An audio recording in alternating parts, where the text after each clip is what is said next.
À primeira vista, o círculo apresenta sem dúvida certa simplicidade atraente, mas uma observada uma elipse teria convencido o mais místico dos astrônomos que a simplicidade perfeita do círculo tem muito do sorriso vazio da idiotice. Eric Templet Bell. Hoje vamos falar de curvas que têm atraído a atenção dos matemáticos há mais de 2000 anos. Os círculos, as elipses, as parábolas e as hipérboles. E falando de círculos e elipses, somos obrigados a falar de astronomia.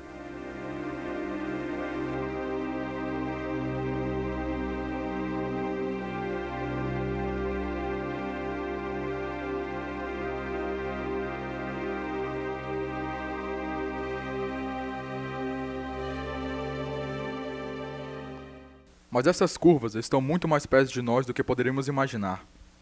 Cada vez que vemos um copo, vemos ao menos duas delas, um círculo e uma elipse. As sombras projetadas por uma lâmpada em uma parede formam as quatro cônicas. Círculo. Elipse. Parábola. Hipérbole.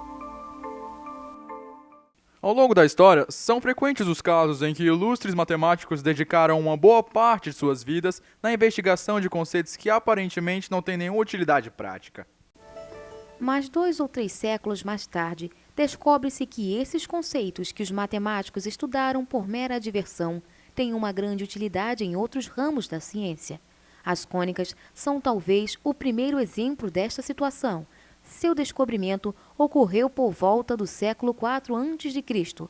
Está seguramente relacionado com os relógios solares, já que o extremo da sombra que os ponteiros do relógio projetavam traça arcos dessas curvas.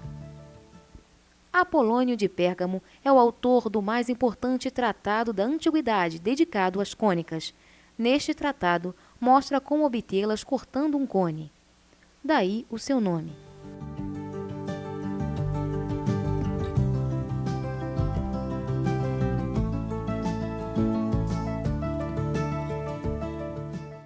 Nós vamos demonstrá-lo com este frasco que enchemos de água clorofilada. Se o mantermos na vertical, a superfície da água desenha um círculo, como em qualquer copo, mas se o inclinarmos, o círculo vai se alongando, formando assim uma nova curva, a elipse. Se continuarmos inclinando, até que essa linha fique paralela ao solo e perpendicular à base do cone, obtemos nossa terceira cônica, a parábola. Se continuarmos inclinando, aparecerá-nos um ramo de hipérbole, nossa última cônica. De um ponto de vista prático, a elipse, como seus parentes, a parábola e a hipérbole, permaneceram dormindo um longo sono histórico de mais de 2000 anos. Precisamente até o século XVII, em que o famoso astrônomo Kepler dá à elipse o papel de protagonista no filme que explica o movimento dos astros ao redor do Sol. Kepler, depois de muitos anos de observações e cálculos sobre Marte, afirma que sua órbita é uma elipse e coloca o Sol em um de seus focos. Mas o que é esse foco? Talvez desenhando uma elipse mediante um simples procedimento o descobriremos. Marcamos 2 pontos em plano e colocamos uma corda fixada a ambos. Posicionamos o marcador de quadro branco até que a corda fique esticada. Se movimentarmos o marcador, vai se formando uma elipse.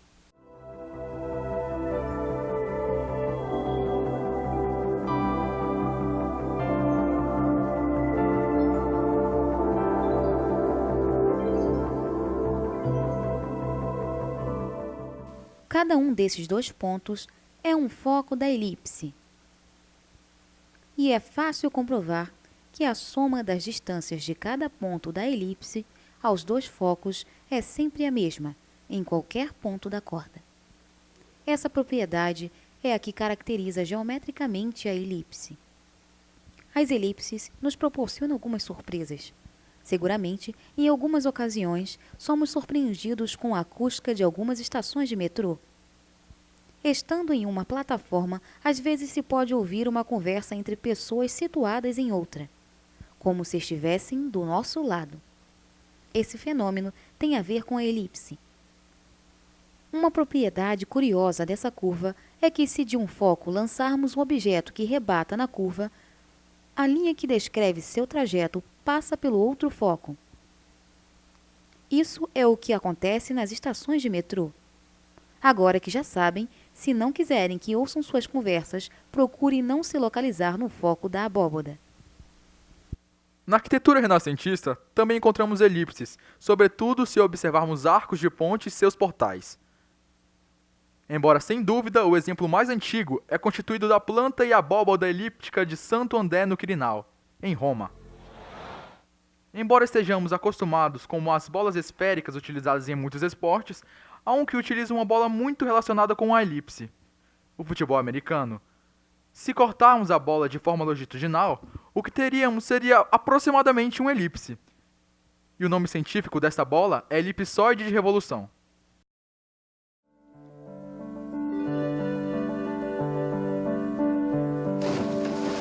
Mas não é preciso ir a um jogo de futebol americano ou viajar para Marte para encontrar elipses. Aproveitem seus passeios pelas praias ou rios. Muitas pedras têm uma forma elipsoide devido à erosão. Se as cortarmos em planos perpendiculares, obteremos elipses.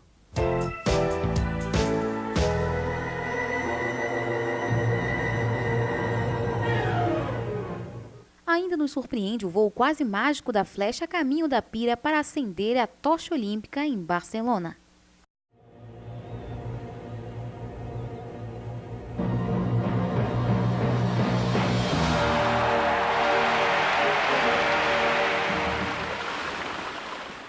Na aparência, o que tem a ver o efeito calmante dessas fontes de Generalife com a vertigem desse lance de 3 dessa partida de basquete?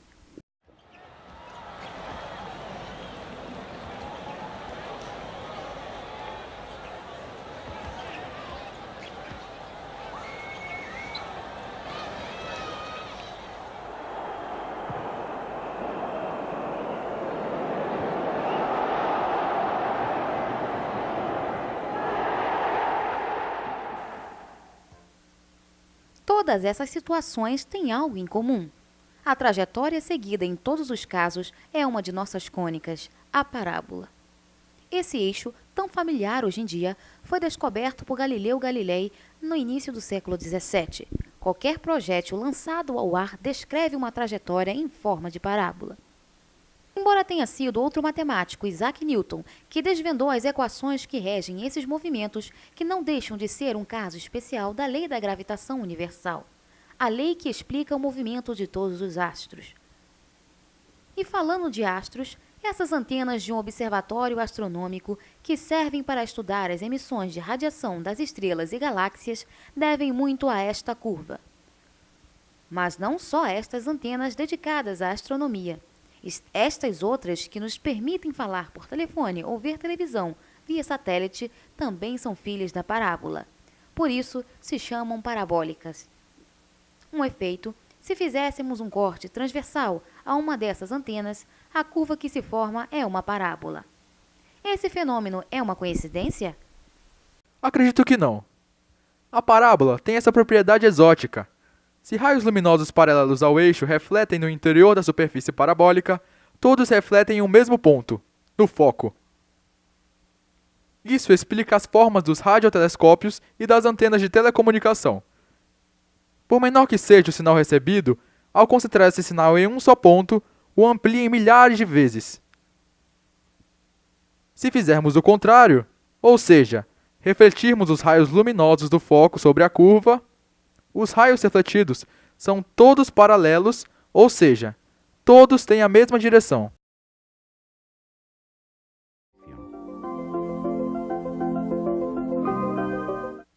Por isso, os faróis dos carros, as velhas estufas elétricas ou as lanternas têm forma parabólica, em que o ponto de emissão de luz ou de calor está localizado no foco. Todos esses objetos são obtidos a partir do giro de uma parábola sobre seu eixo. Em matemática, se chamam paraboloide de revolução. Como se constroem as parábolas? Utilizamos uma rede formada por circunferências concêntricas, cujo centro é o foco, e por retas paralelas à diretriz. O vértice é o primeiro ponto marcado, ele que dista do foco e da diretriz. Buscamos os pontos de encontro da reta e das circunferências que vão se afastando uma unidade, respectivamente da diretriz e do foco.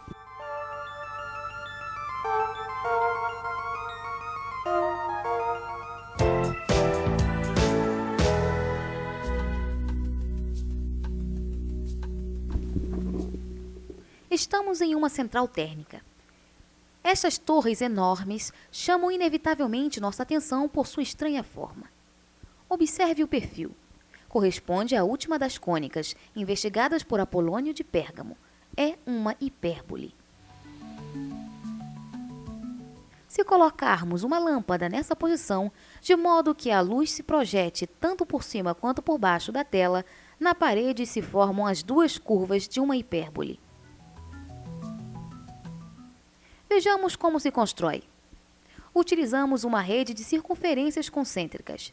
Seus centros serão os focos da hipérbole. Os primeiros pontos são os vértices. Estão na reta que une os dois focos. Os pontos seguintes estão na intersecção das circunferências que se distanciam uma unidade de cada um de seus respectivos centros. Se nós afastarmos os centros, os ramos de hipérbole se aproximam cada vez mais dessas retas, embora nunca vão cruzá-las. Estas retas são as assíntotas da hipérbole.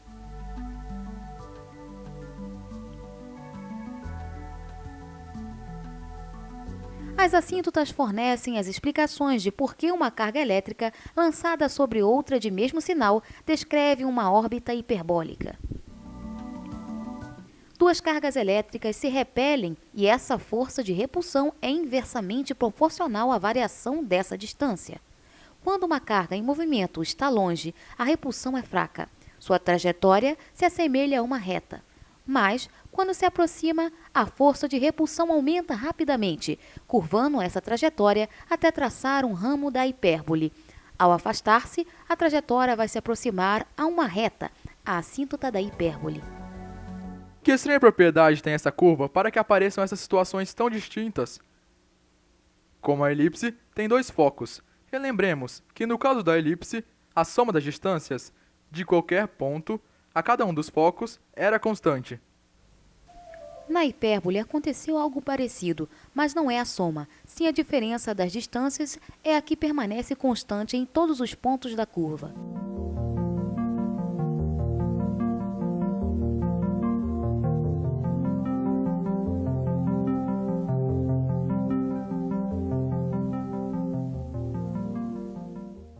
Ao longo do programa, temos visto que essas curvas têm contribuído de maneira notável e em muitos aspectos ao progresso da humanidade.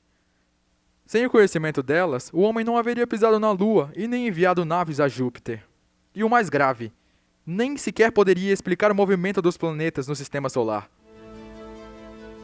Contudo, uma inquietante pergunta tem tomado conta do ambiente. O que levou, há mais de 2000 anos, Apolônio, Arquimedes e outros sábios gregos a dedicarem uma parte muito importante de suas vidas ao estudo dessas curvas?